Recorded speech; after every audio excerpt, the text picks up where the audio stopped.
Sa detalye ng mga balitang ito, mamayang gabi magdedesisyon si Pangulong Rodrigo Duterte kung dapat na bang ilagay ang buong bansa sa Modified General Community Quarantine o MGCQ simula March 1. Ibig sabihin, posibleng magluwag na ang restrictions simula susunod na buwan.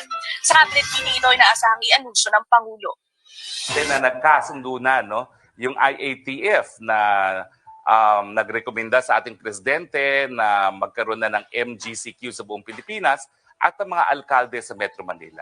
So inaasahan naman natin dahil meron ng ganitong kasunduan sa panig ng IATF at ng mga Metro Manila mayors, baka naman po sumang-ayon ng ating presidente. Again, posible pa lang po, depende pa po yan sa magiging desisyon ng Pangulo. Ang pinagdedebatihan po kasi ang Metro Manila.